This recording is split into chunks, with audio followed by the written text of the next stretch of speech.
What is up, everybody? Welcome back to the channel. Today on Tactical Pineapple, we are going to keep things rolling along with our little what the fuck's going on series we've been doing. And today we're going to add to the whole food shortage and shipping containers off the seas. And we're going to talk about the fucking lack of truck drivers to deliver everything that you fucking order to your facilities, to your stores, to your house. It's fucking a problem.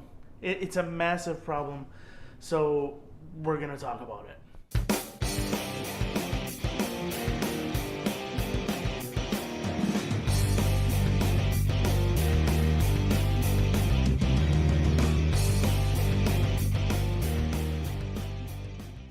So if you're here, you've probably been paying attention to the channel. Obviously, we've talked about the food shortages already. I kind of was talking about it before things were really hitting the shelves, I guess. It's been less than a week. Things have really started to dig themselves deeper on that end. Obviously, several reasons go into it. A lot of it comes from importation. Fresh produce. A lot of parts of the country aren't really producing anything other than root vegetables at this time. Corn has been out of season, things like that. Watermelons coming in, they're coming from another country. Avocados are coming from Mexico. Importation's a motherfucker right now, which is in part due to infrastructure, right? We don't have the truck drivers to bring the product into the country.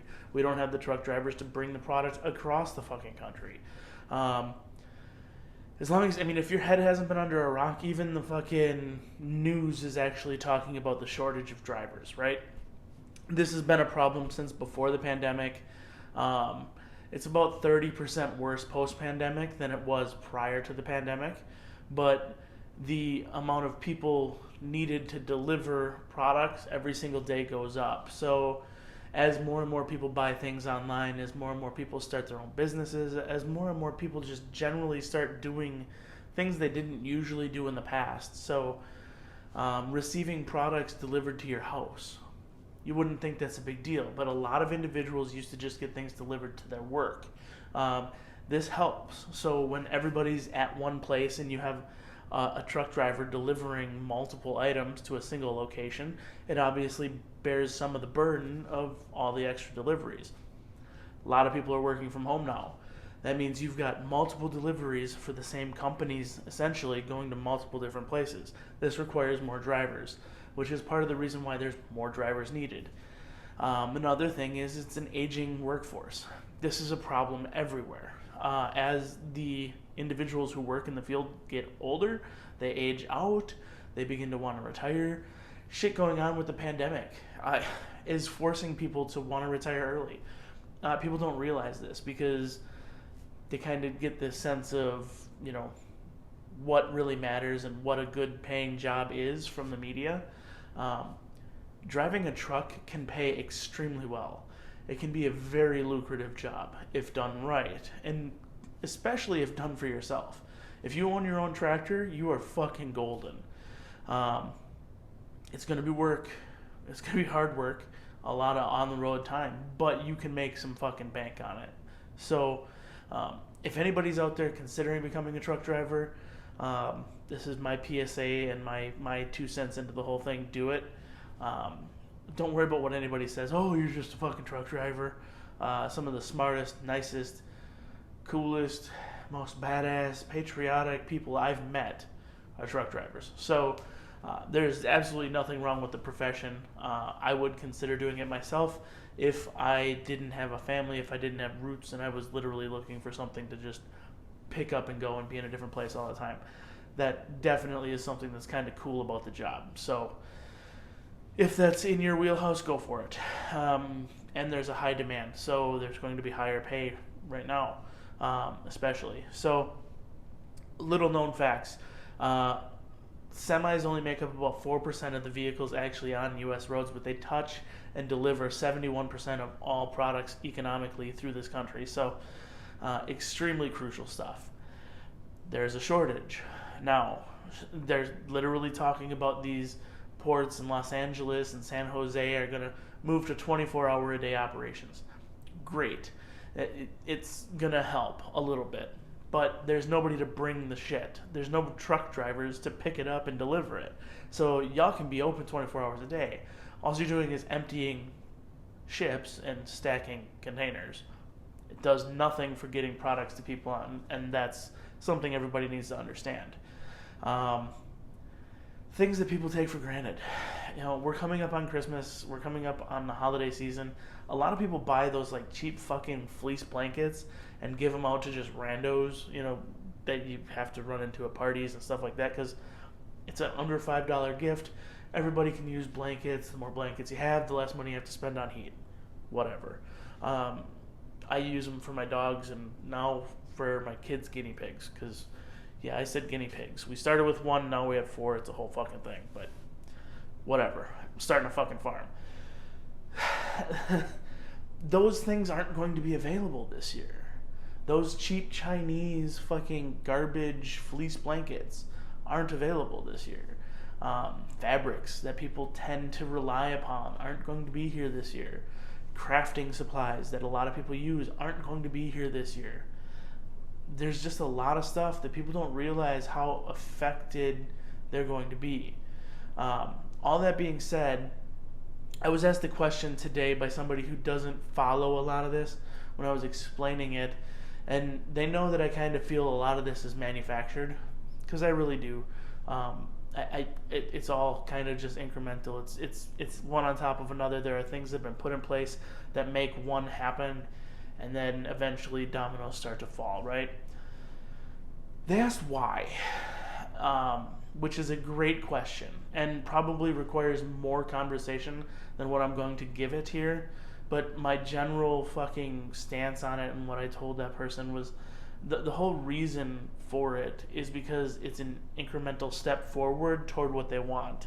And it's the inevitability of the Civil War, which I had discussed before.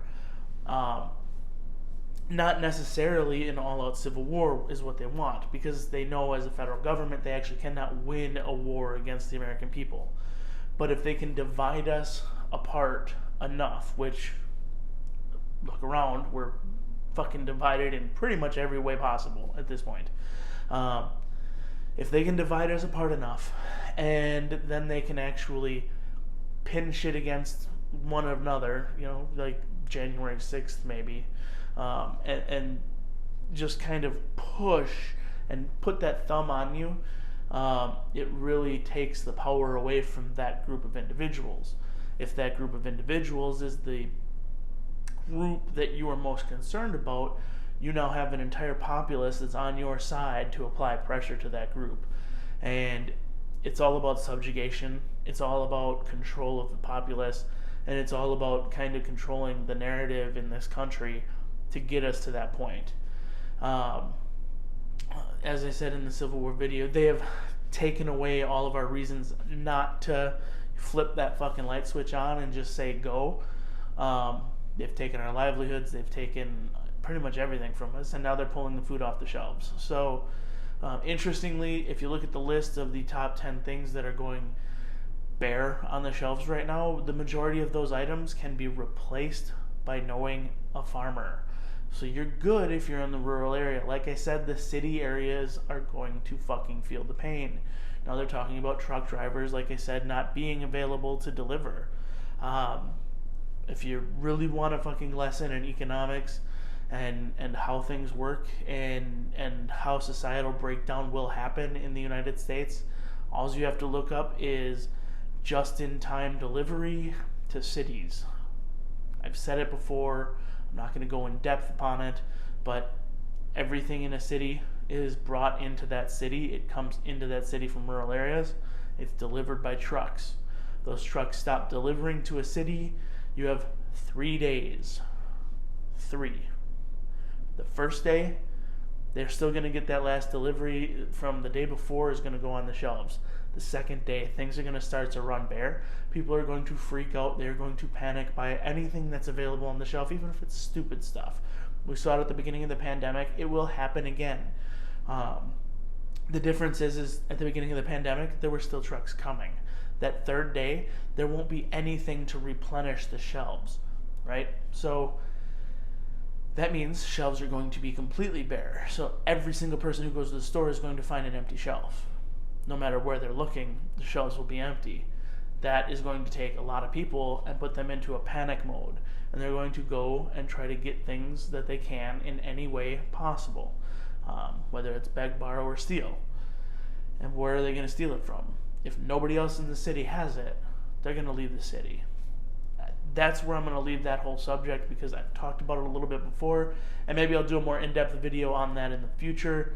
If you really want me to talk about how society will break down, I will gladly do it.